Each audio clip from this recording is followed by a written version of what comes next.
Hello everybody, welcome to another video.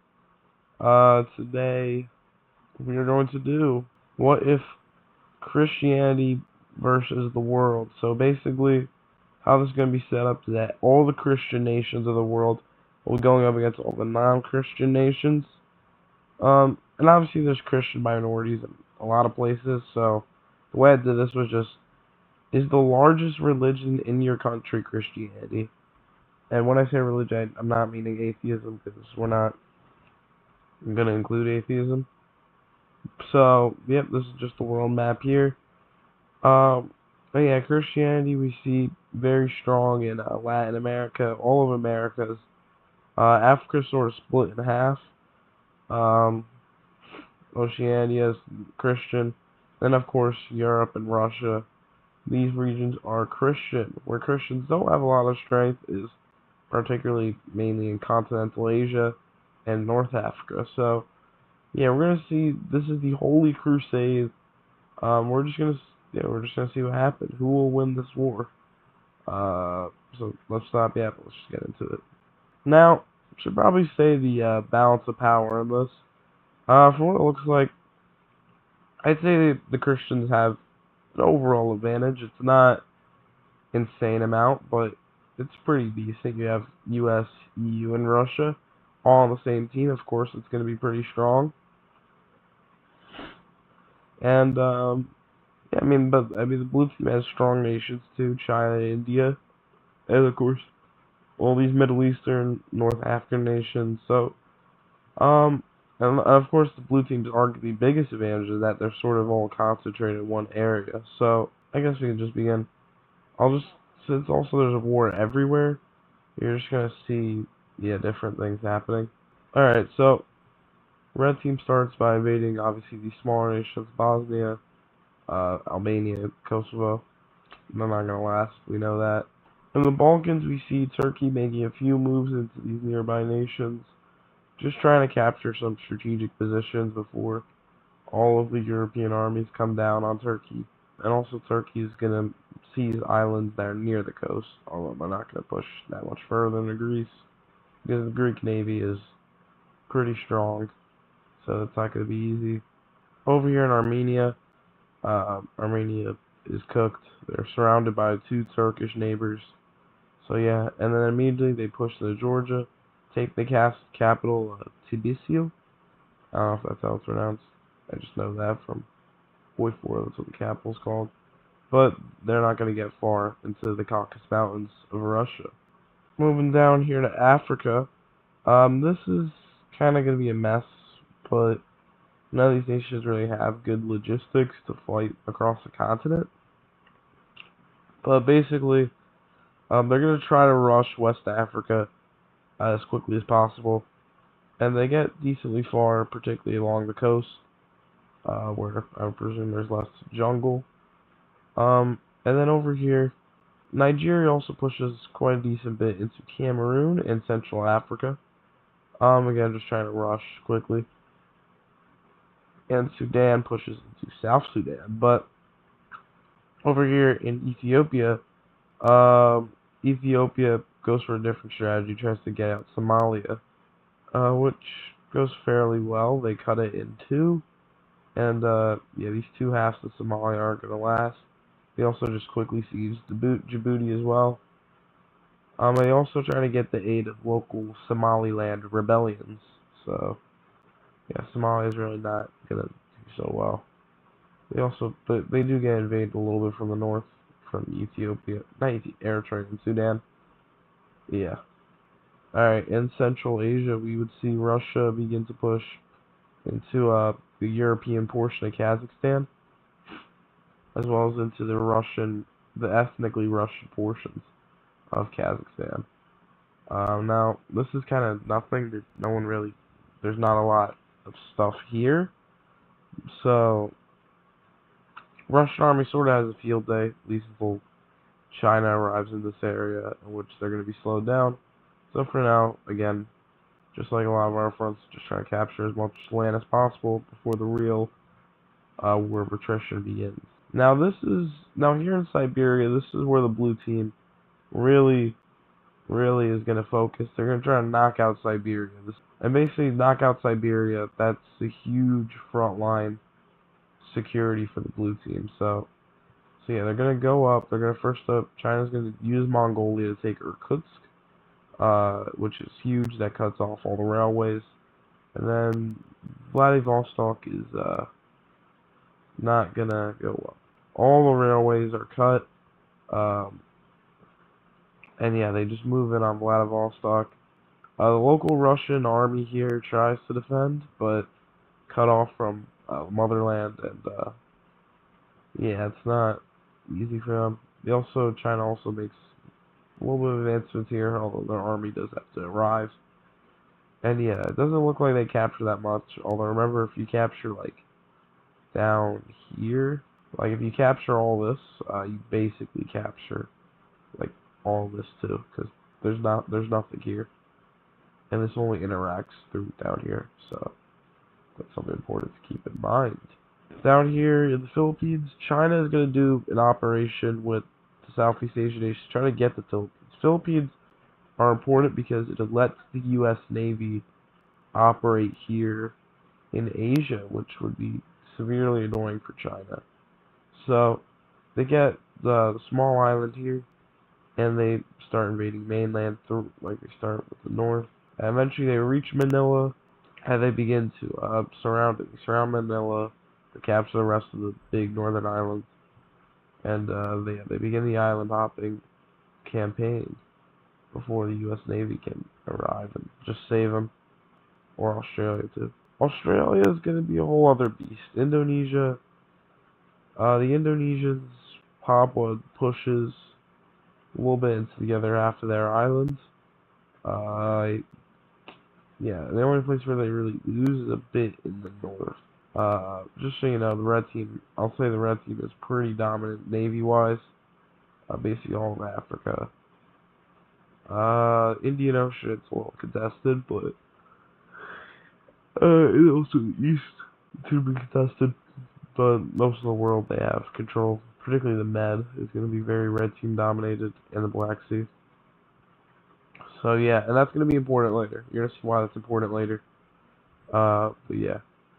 TikTok, it's European armies arriving to Turkey o'clock.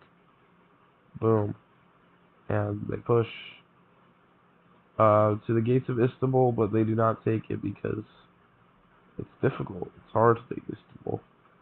And also, Middle Eastern armies arrive here, and they help defend. Now, is the Middle East stronger than Europe? Probably not, but they can put up a fight. They put up a bit of a fight, okay?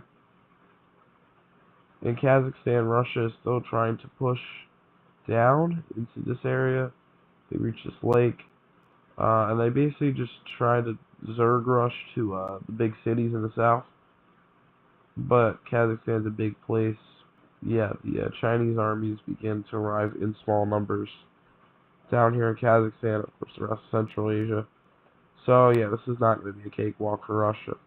So over here in the east, with the railway sabotage, this is going to be a bit easy for China. They're going to push across this whole area and then just take it. So they take all of outer Manchuria. And Japan, they launch a bit of their own operation too. They take the Kuril Islands. And they would like to push into Siberia, although the U.S. Navy has arrived in time and sort of guards, like, the U.S. Navy is sort of garrisoning this whole area as a strategic outpost to potentially harass Asia in the future. So, yeah.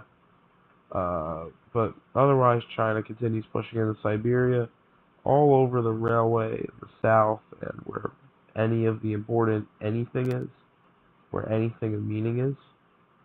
Just all throughout southern Russia. All of it gets invaded by the Chinese.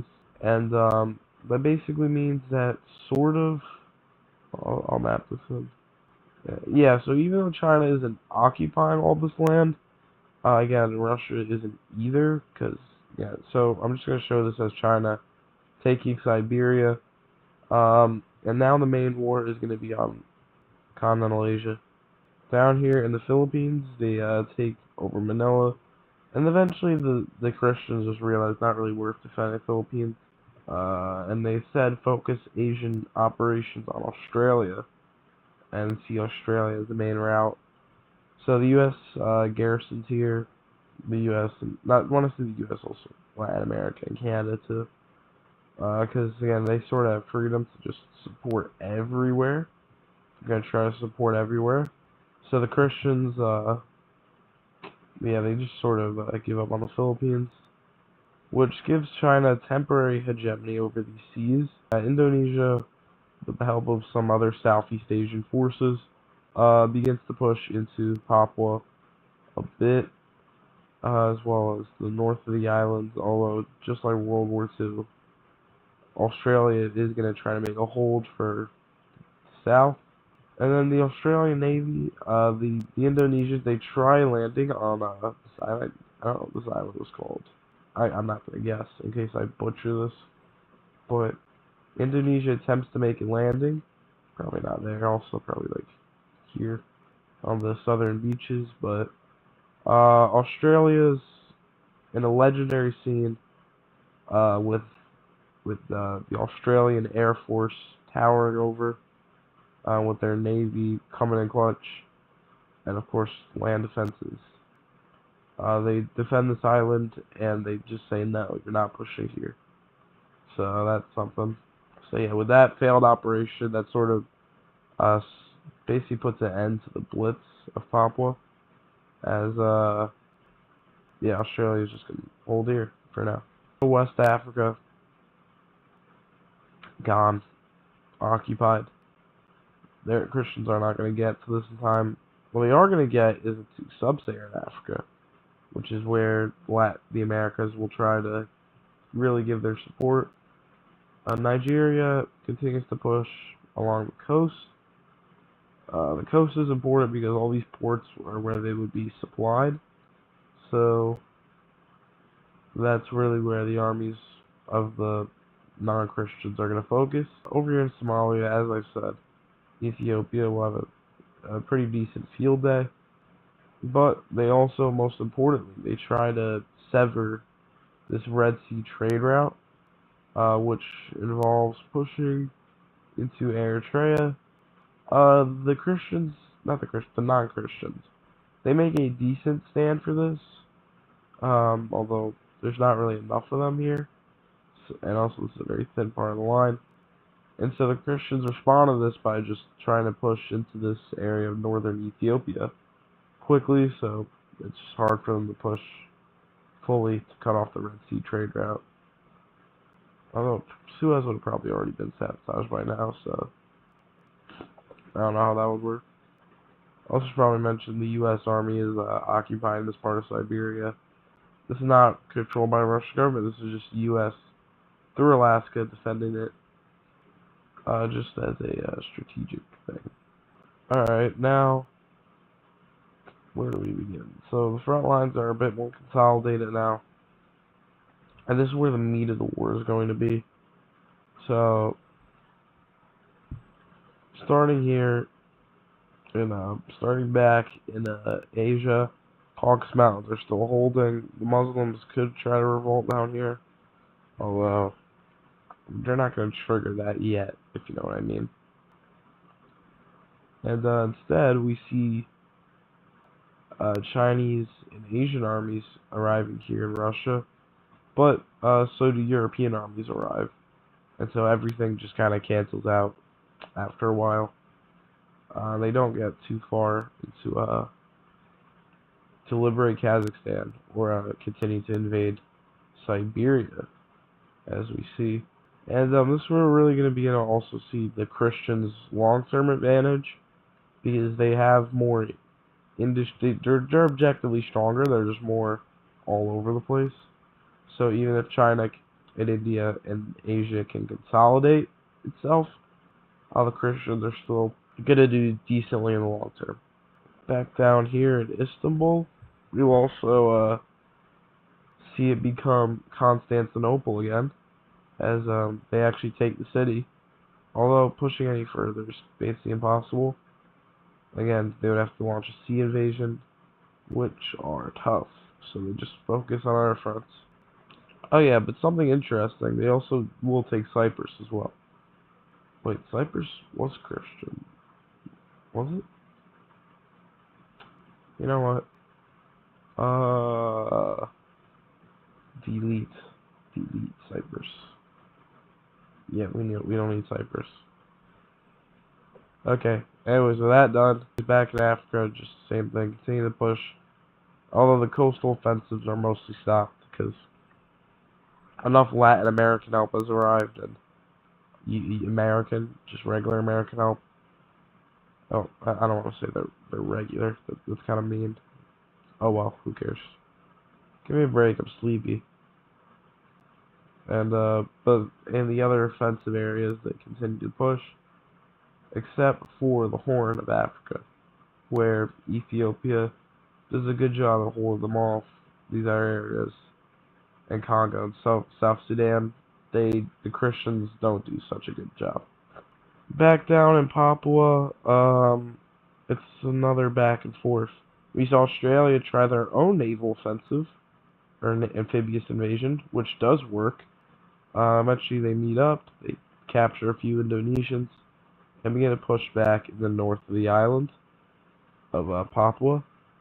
And then Indonesia in the west, however, they also make their own offensive to liberate Indonesian territory.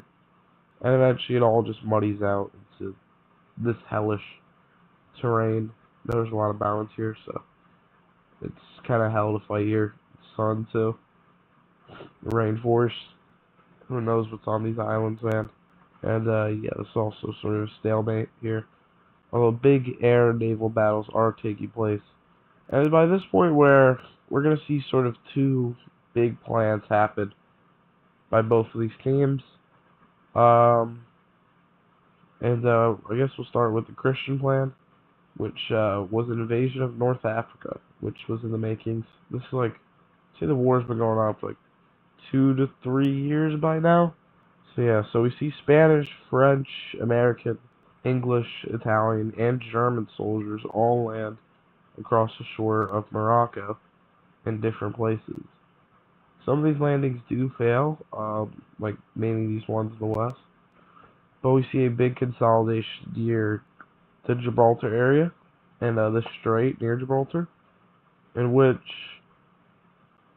yeah, they just concentrate over here in this part of Morocco. We also see another invasion into the Azores, although I think these are also already Spanish. And eventually we also see one sort of in this Cup area of Morocco, where there's not that many defenses in the north. See, in southern Morocco they invade, and one more in western Sahara, only along the coast though, because desert, not fun. So those invasions launch. We're going to see the Christians try to fully secure most of the Mediterranean. So northern Morocco pushed out. I think there's some cities down here in Morocco, but see, Morocco isn't fully done, although they're kind of paralyzed. Algeria will be up to launch a defense, although considering this is most of Western Europe combined, they're going to have a bit of a hard time, so the Allies get all the way, not the Allies, the Christians, whatever. The Christian Allies. They get all the way to Algiers, where they eventually stop temporarily to collect themselves, although even in the south, they are making a bit of progress. And they also try to push a bit more into the more rural parts of Algeria and Morocco, although they do face some guerrilla warfare, so it's not instantaneous, but yeah, this operation will be a success, and there will just sort of be a slow push toward North Africa.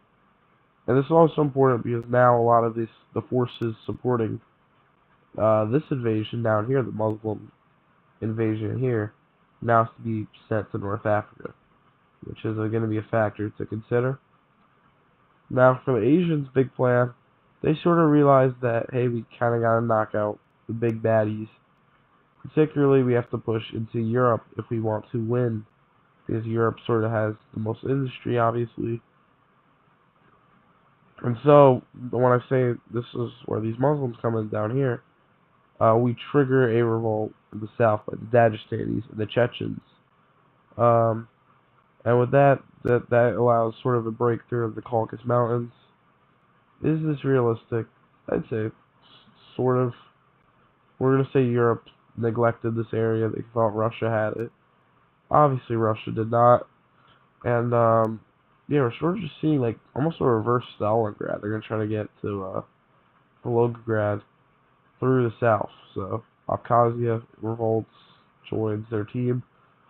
And with this, we see a mass of Persian, Turkish, all kinds of soldiers pushing into southern Russia. Also see another offensive near Kazakhstan, trying to link these two up. And, they push a little decently far into this area. Russia does retreat even more to get more defensible terrain, but this is pretty ambitious of Asia to meet up here and push all this land. And eventually we see the river here, the Volga River, yeah. And Russia basically tries to establish a defense here. And just like in World War II, we're going to see a big battle take place in what was Stalingrad is now Volgograd. So, yeah, with their army pushes up here. We also see the Asian forces push into European Kazakhstan a bit. And this is sort of their big thing. If they capture southern Russia, this could be huge for them. This could be huge. We also see another push toward Rostov here, which gets halted by the Europeans, obviously.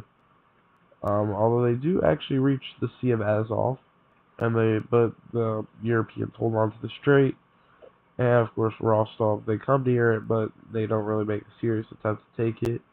The Asians, not the, like, what do I call these guys? Should I just call, like, the non-Christians, the heretics,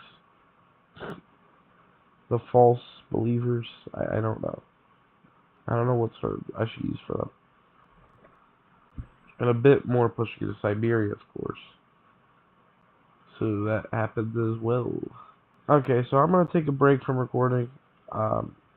So if anything sounds different, that's probably why from this point on. So yeah, toodaloo. Well, not really toodaloo. I'm back. Okay, I'm back, boys. So yeah, so we have our two big offenses. Christians invading West Africa, or Northwest Africa, I guess. And, we have the big battles in southern Russia taking place. So we're going to see how that concludes, and yeah. Okay, so, here, reach Algiers, we push around the city into the Algerian countryside. Algeria makes a decent defense for the city. It's not a weak nation by any means, but Morocco's also mostly paralyzed. But it's not gonna last. They eventually envelop the city, and they just continue pushing westward. They're gonna take that when they can. So, we have the Asian armies pushing up. Again, they're trying to link up with the army pushing into European Kazakhstan. And by the way, most of the armies in this invasion will be Indian, Iranian, Saudi, Chinese, foreign Asian, these Asian guys. So yeah, and then most of the armies against them will be like German divisions, like the European divisions. Obviously, Russia is focusing here. The U.S. is a bit more everywhere. Well, actually, Western Europe is also focused on this, but yeah, so it's mainly going to be Eastern Europe, with of course some help from Western Europe and the Americans, defending these Chinese Indian armies. So we push up. We get a bit closer to Rostov, although we don't necessarily take it. But the main battle is for Volgograd, and just like the actual Battle of Stalingrad, they get near the city. They get most of the city. But yeah, it's basically hellish urban warfare. Millions, not millions, like hundreds of thousands just are gonna die in the city alone. And by the end of it, Volgograd is going to be completely destroyed. Sorry if you hear barking. Anyways, down here in this part of Africa, with a bit more Latin American help, particularly, we see a lot of Argentinians, Brazilians here. They actually, oh, no, that's not what I want. Hold on, let me fix that. Okay. With a bit more Brazilians, Argentinians down here. Um, yeah, we see a lot of these West African ports being taken back as they begin to snake back up into Cameroon, undoing a lot of the mainly Nigerian claims. Also, South Africa's army is here, and yeah, so everyone's kind of pushing here. Of course, this is not fun terrain to fight in. So all combat's going to be very slow in this region, but yeah, it's not as fast compared to Europe or these regions. Now, with most of Russia's and Europe's attention focused on the battle down here, we do see sort of a continued push out of Kazakhstan for the Christian armies. Um, yeah, most of northern Kazakhstan is taken. European Kazakhstan seem to be pushed into, and they eventually reach sort of the Volga area, which Russia is trying to hold. We also see a partial push to Tatarstan as well, so this part of Russia, which would be the first part of European Russia to be taken by the non-Christians, by the heretics. So yeah. Also just general pushing east again eventually. Most Siberian cities have been taken by this point. As yeah, Russia has sort of lost its whole Asian part. Also most of this they retreat from. This northern land they don't really administer anymore. As Russia is just really locked in on here. And they eventually make a decision, eventually, not right away. They're going to start retreating back to the Ural Mountains. Just because it's not really worth defending here anymore, okay? They got to focus down here. Over in the west, they take Algiers, and they kind of just keep blitzing. There's not that much resistance here. The Americans and the Europeans, they have big overmight. Tunisia isn't going to do much. They cut the country in two. And, yeah, we see just this whole area of Tunisia taken. All but falls, and they just continue to push further down to Libya. And obviously there's guerrilla warfare all over North Africa, but the point is mainly just to blitz across the Mediterranean. Eventually over here, the pressure for Russia is a bit too much, as we eventually see a bit of a breakout across the Volga. And a small Russian army down here is cut off. So this is another daring offensive, as obviously trying to just break the city itself isn't failing. They're starting to take territory around Volgograd. Also probably no other fronts. Out here in the Horn, it's mostly a stalemate. They haven't broken Ethiopia yet, although they push back in South Sudan a bit, as they're just, yeah, it's going to be hard for the Africans to defend this, the North Africans. And also in the west, it's mostly, not the west, in Papua, it's mostly a stalemate between Indonesia and Australia, just kind of battling it out. Although they do make a bit of progress, though. The Australians and the New Zealanders. And now we're going to see sort of the pinnacle of this, which is we see a big force of European armored divisions and general offensive units. And as the non-Christians begin to push around Volgograd, eventually trying to envelop the city almost, we see a major counteroffensive in the making. They have left this flank a little too open, too much on the main city here, and yeah, we see sort of a blitz over. A small army in the north gets cut off and destroyed. And actually, the Russians around the Volga River are doing surprisingly well holding. Yeah, because again, there's not really focus here. They're just trying to Zerg rush the city, which is not going to go well. Also, even though supply is technically here now, it's too little, too late. And just like in main World War II Germany, eventually just their flanks get destroyed and they have to pull back. So yeah, so they keep pushing the Christians out and about in southern Russia. as Volgograd is harder to keep a fight for. Eventually, they make a breakout from their little holdout in this part near Crimea, and again, another little small force just encircled and destroyed. While that's happening, we see the Christians push across all of North Africa, Libya, of course, and then eventually they get stopped right about here after conquering most of Libya. Um, and they stop here just because now there's a bit more Middle Eastern resistance. Their supply lines are less extended than just trying to defend all of North Africa.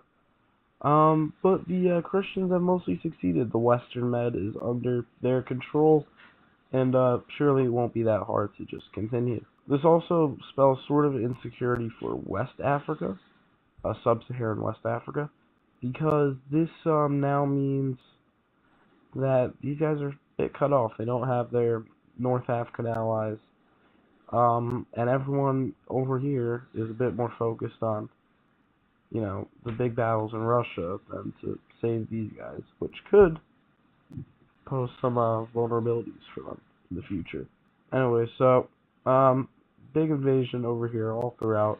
Eventually, they begin to push back to the Caucasus Mountains, and eventually there's just a big pushback. Some forces are even stuck in the city by the blue team, and they have to. They basically also get destroyed, and yeah, most of southern Russia is eventually liberated, and they begin to push back into European Kazakhstan. So yeah, the only real gains that the blue teams have made is they just took over Siberia, which really isn't that big of a loss, but they certainly lost a lot of soldiers down here in southern Russia, and they've also lost North Africa, which are some pretty strong nations actually. And this sort of spells the beginning of the end for the blue team now. Obviously, it's going to be a while for the West to push all the way to China and India and whatnot. So we're going to go through this a bit faster, but yeah. Eventually, they break through over here in North Africa, and now they are at the border of Egypt. I said North Africa so many times, man. Eventually, they begin to push over to the fertile, I guess, what the fuck this is called. And if they take that, that's bad, because that sort of connects Africa, the African blue team, to the rest of the blue team. We also see a continued push down here into this part of Nigeria, pushing into the Igbo region, right? This is the Igbo. In the south of Nigeria, they begin to push here where all the oil fields are. The U.S. could do landings if they wanted, or it's not really a point. They just keep expanding where they already have forces. Most of Morocco is eventually seized. Oh yeah, I should probably mention they wouldn't. I'm also having it. There's no separate peace treaties in this war. So now, so you just kind of have to occupy all the land until you pacify it, which certainly extends this quite a while. I assume the war will be going on for at least 4 to 5 years at this point, maybe. And to actually get to Beijing and India would probably take God knows how long. So yeah, so West Africa, these nations are very weak, so they don't really have a chance against the Americans and the Europeans, so they just push down. Eventually we see big battles of the fertile areas in which they move across the flatlands and the desert with the American armor, and they put up a decent fight. There's a lot of losses by the West, so certainly it's not going to be easy, but eventually we all know if they're going to win in the end. We could even see some naval shenanigans around the Suez, we could say. And eventually just all of northern Egypt is occupied, which sort of spells the end for Africa. Ethiopia would also begin to push in with the help of all of the Christian nations in Africa. Eritrea too, Sudan, just making progress, pushing in. Still, an invasion of Turkey is going to be too hard, an amphibious invasion, so that's why they haven't done that yet. But Russia, actually, no, I don't think they would go through. Siberia. I take that back. Where because they also, the blue team also sort of has the Ural Mountains, so this is just kind of stuck. Where Russia is going to push down here, back in Kazakhstan, and begin to make some gains again. So yeah, they just sort of blitz through Central Asia. When I say blitz, it's not really blitz, because again, there's millions of soldiers here, just all over here, from China, Korea, Japan, India. So it's not really blitz, it's more like hellish fighting. But eventually, with the America's help, they do begin to push. Also down here, the Americans begin more activity in the Pacific, and they help Australia in taking some of these smaller Indonesian islands. Eventually further push into West Africa. They get to reach this area in Mali, and more along Nigeria. Central Africa is also going to begin to be liberated by the Christians, pushing all throughout. Christians push in the Nile, and we're going to say eventually they link up in the Nile area. And yeah, obviously this part near the Red Sea is going to be lost. And by this point, obviously the writing's on the wall. It's going to take years, but the Christians are going to win. Africa's going to fall eventually. They're going to occupy it, pacify it. That's just going to be Asia versus the world. Asia cannot win. China and India, they're strong, but they can't beat all of this. And yeah, I mean, they still have strength in them, but it's tough, okay? It's not. So, normally, we would have a peace deal, but the truth is that this was never about territory. This was about God. There is no peace. There is only God's will. Deus Vult, we could say. As the crusading armies begin to push, this is the beginning of the end for Africa. They actually do make some landings here just to clean this up, because the occupying forces have to leave. And yeah, I'm just going to get this over with. We all know this is going to end in a Christian victory in the end. All down here, all through Africa. Now, while that was happening, what were the Asians doing? China and India pushed back in Kazakhstan a little bit, just back and forth. As sort of a desperate last gasp to maybe capitulate Russia and maybe have something happen. But it's not going to work. They know it's not going to work.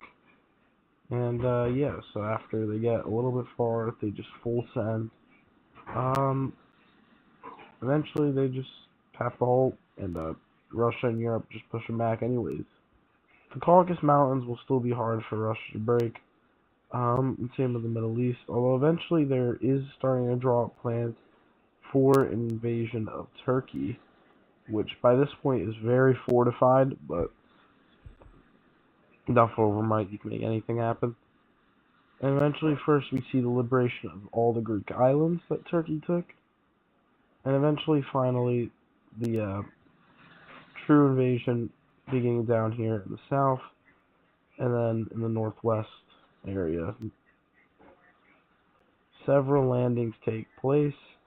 They consolidate up here in the north and consolidate up here, down in the south, I mean. And a true coalition of the Crusaders, just like how the Byzantines retake Anatolia in the last Crusades, so in the OG Crusades. Constantinople was already taken, but it's taken more. The whole straits are taken. And eventually they just push through. They start a fight for mainland Anatolia. Eventually take Ankara. And most of Turkey has fallen. Most of Turkey will fall. It is also by this point that the Christians, America, and what supplies some of these African and Latin American forces, and directs them to a goal in Yemen. Actually, they go to Yemen, invade all throughout the coastal area, push into Houthi land, and also begin a push into Saudi Arabia. Eventually, they switch their focus away from Anatolia into Lebanon and Syria and their coast. Eventually, of course, they take it all. These regions are a bit of a mess right now, so it's not that hard to invade. Of course, Syria is still quite unstable. A little bit more stable now, I guess, because the whole civil war is over. Lebanon is taken, and Israel, Palestine, they're going to be encroached eventually, slowly encroached on. Pushes up to Arabia. We take Mecca and Medina. Hopefully there's not too many terrorist attacks that American troops are in Mecca and Medina. Yeah, so we just push. Israel begins to get surrounded. And after a lot of war crimes, this area is taken. Eventually Russia does actually make a bit of a pushback into Siberia, although pushing China all the way here is going to take forever, as we know. But slowly but steadily, Kazakhstan is retaken. Most of Kazakhstan, and even a bit of Uzbekistan. Yeah, just the overwhelming force of God's will. Christians continue to push, cut off all of Arabia from the Middle East. And eventually, after taking Arabia and taking the rest of the Middle East, they reduced the non-Christian team to, well, they pushed them back to the Iranian mountains. So yeah, so obviously again, pushing through all this is going to be a nightmare for them. At least this was more flattish-ish, more flatland. So they shift their strategy a little bit. They focus heavy on Indonesia, which by this point there's more naval supremacy here. These straits are obviously sabotaged, and eventually just directly seized. Probably not mainland Malaysia though. I'm not gonna take that yet. They begin invasion of Java, take over all that, and eventually Indonesia falls. Well, yeah, that's an orange shade. Same thing with the Philippines. Eventually, it will be liberated from occupying forces, and with all Southeast Asia taken, now we have an actual other route, a new route to encroach on these Asian powers. Southern Iran begins to get invaded, even a little bit of Pakistan too, and eventually the whole Iranian coast basically falls as the Christians begin to push toward Tehran. We also see a push across the mountains here, over the Caucasus, which eventually just gets liberated. There's no one to occupy this. Obviously, the Turkmenistan gets pushed into until it gets stopped by mountains, and the Russian army and other Eastern European armies begin to push. Well, it's really everyone at this point. Everyone is everywhere. Continued pushes into Siberia. I think we know the deal. We know the deal, do we? Do we know the deal yet? I think we do. They even begin an operation to take Sri Lanka, again, to assert hegemony over Indian Ocean. And eventually, Tehran is taken. And with Tehran taken, that spells the end for Iran. Afghanistan's going to be a nightmare, but for now, the Christians just sort of move around it. And eventually they reach Karachi over here in Pakistan. This is Karachi, right? I think so. And now this is going to be the most brutal part of the war. This is... Okay. Recording has been cut out the third time.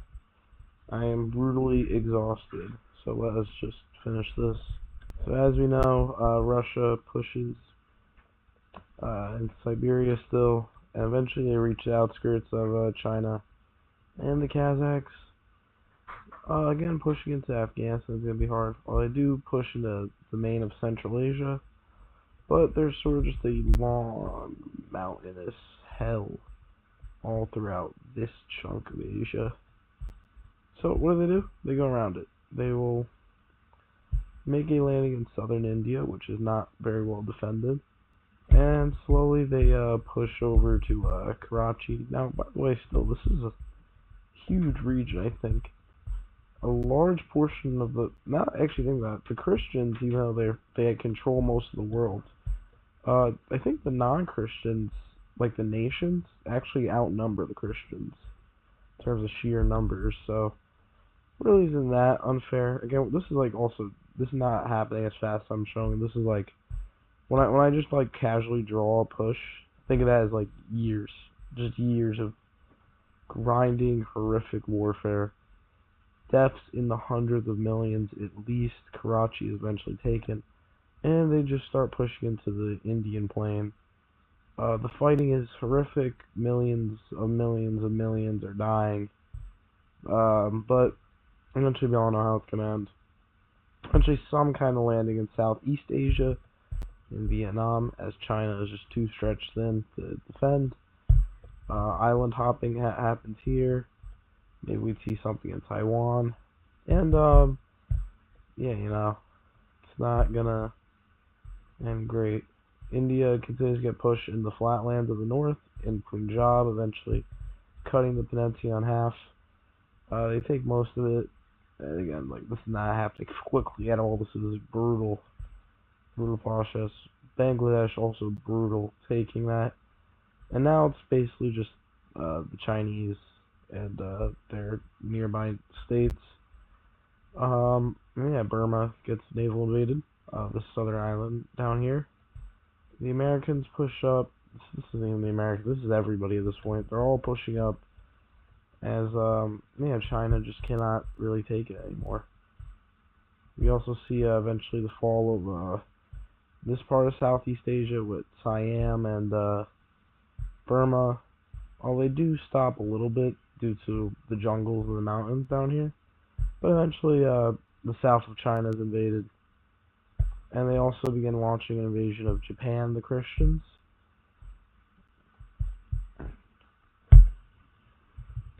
We also see a mass reconquista of Siberia, which after probably decades of Chinese occupation finally sees some Christian pushback. Sakhalin's going to be taken. Northern Japan island is taken. And after a very tough battle, they make landings here on this peninsula. Yeah. And also on this peninsula down here. Eventually the Americans, this isn't the Americans, this is everybody. Everybody is destroying Japan. China has no forces here. It's too expensive. Tokyo falls, and with it, Japan can do an Endsieg, but we all know it's gonna end. Yeah, and now it's just China. Continued pushes into the Cantonese areas. Eventually a brutal landing in Korea, pushing up North Korea as yeah, they eventually reach Manchuria, push around, and by this point I think the writing's on the wall, as the blue team, the council of the atheists, finally agrees to an unconditional surrender.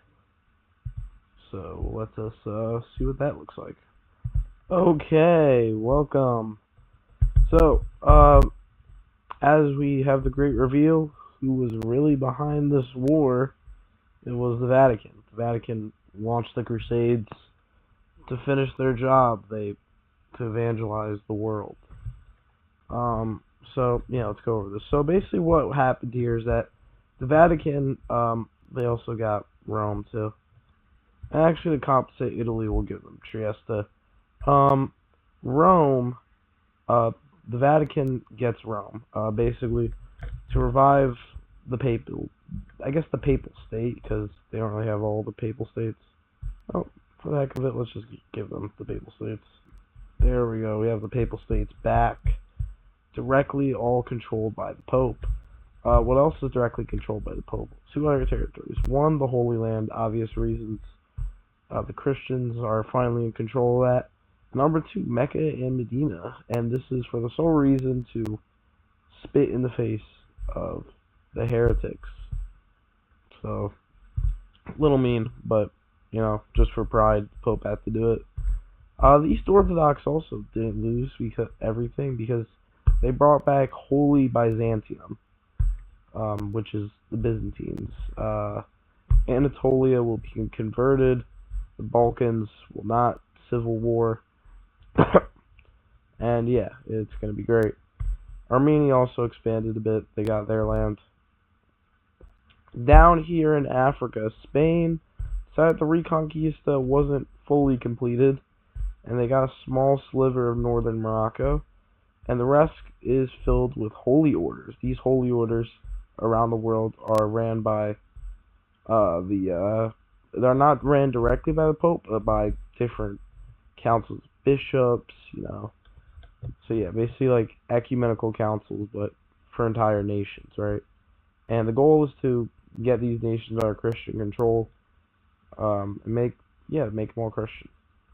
Now, certain regions that were also under a lot of fighting, they sort of lumped up together. So we have the West African Union, which West Africa is all occupied. They haven't controlled this land for a while. And they just decided, hey, we're just going to unite, rebuild this zone. But meanwhile, for the losing nations, they are part of the Holy Order. So we have the North African Holy Order, the West African Holy Order, and the Egyptian Nile Holy Order.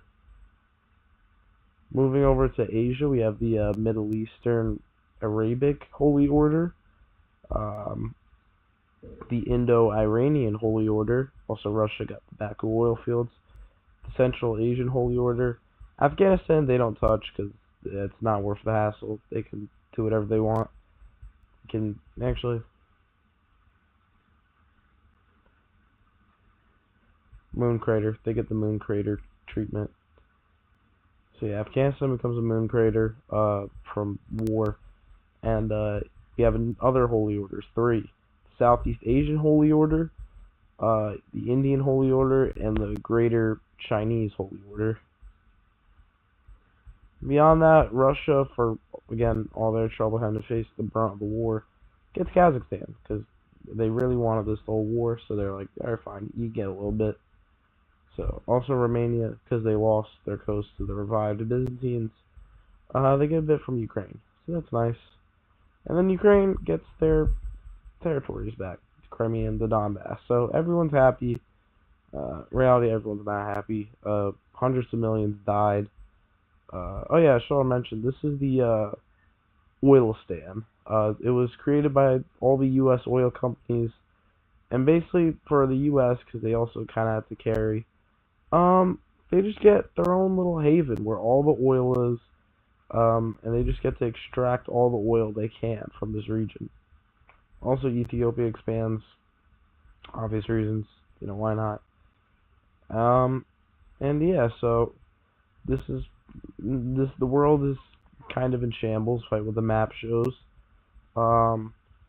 These holy orders are not going to be stable. There's going to be mass war even now. Hundreds of millions, maybe even billions died just from this all over the world.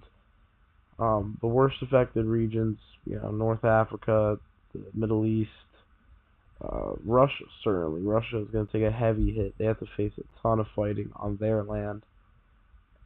India, all that. They're all casualties, all in the millions, and hundreds of millions, I should say. Yep. And it's also, it's just not gonna be great for the world, but it was worth it. I mean, now we could truly say Deus Vult, if God wills it. What a beautiful ending.